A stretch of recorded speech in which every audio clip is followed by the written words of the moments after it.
My mom would be at all my sporting events. Let's say I was playing football, okay? My mother would be on the sidelines, and if the play on the field started going one way, my mother would run along like, Mark, get him, get him! I'd be like, oh my gosh. I'd get in the huddle with the other guys. They go, Mark, is that your mother? I go, no, I never saw her before in my life. See, the greatest gift my mother ever gave me, she believed in me. I have overdosed on drugs on 3 occasions where I should have been dead. But I believe I was kept here for a reason. You show me your friends, I will show you your future. How do I know this?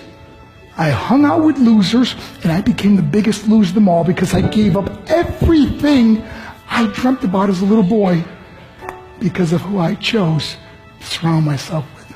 My friends would drive me home at 2, 3, 4 in the morning. We'd be drunk and high, laughing in the car. We'd pull up in front of my house in New York. They go, Mark, the light's on. I go, oh man, my mother's up. See, my mom wouldn't go to bed until she knew her son was still alive. I'd walk in, she'd say, hi Mark, how was your night? I go, it was good, Mom, I'm just gonna go to bed. She goes, can I talk to you for a minute? I go, Mom, I'm tired, I'm just gonna go to bed. She goes, Mark, I haven't seen you all day and all night. Can I please talk to you? I said, man, just leave me alone. You bug me. I slammed my bedroom door on the one person who believed in me. I was on a worldwide tour and we were wrestling overseas in Japan. After my wrestling match, I went upstairs in my hotel room and I fell asleep. There was a knock at my door at 3 o'clock in the morning.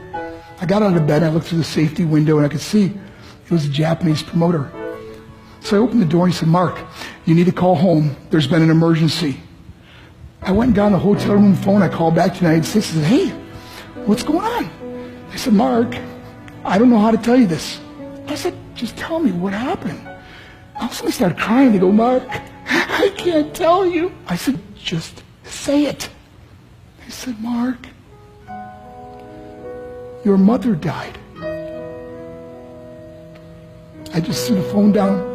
I ran out of my hotel room. I took the elevator to the lobby, and when the doors opened up, I just ran out into the street. I mean, there was no cars, there was no people. It was 3 o'clock in the morning. And I walked down the middle of a street in Hiroshima, Japan, and I remember looking up and just saying, Mom, I am so sorry. I flew home for her funeral, and I was so nervous to walk up to her casket, so I just stood way in the back. And I kept looking from a distance. I kept thinking to myself, Mom, please wake up.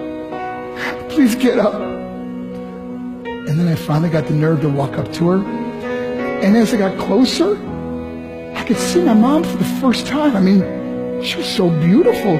She was dressed in white. I mean, she looked like an angel. And I just stood over her and I said, Mom, you are my hero.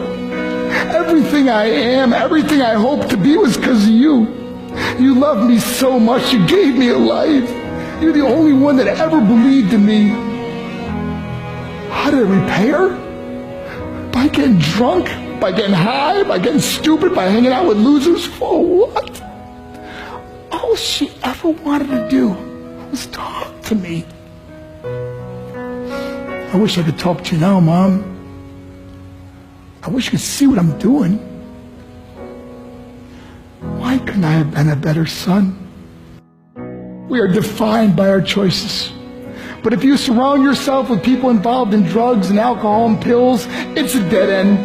I'm not here to preach to you. I'm here to tell you I lived that life. It leads to broken hearts, broken relationships, broken dreams, and death. For what? To get high? If you have a mother or a father, when you go home, tell them how much you love them.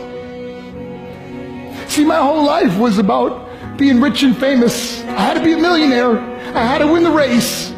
I had to win the race at the expense of my marriage, my family, my friends. For what? To be all alone in the world? I learned what is truly important, and that is how precious this gift of life is, and our families, and how quickly it can be taken away. See, I no longer live in time. I live in moments. See, it's not what's in your pocket that matters.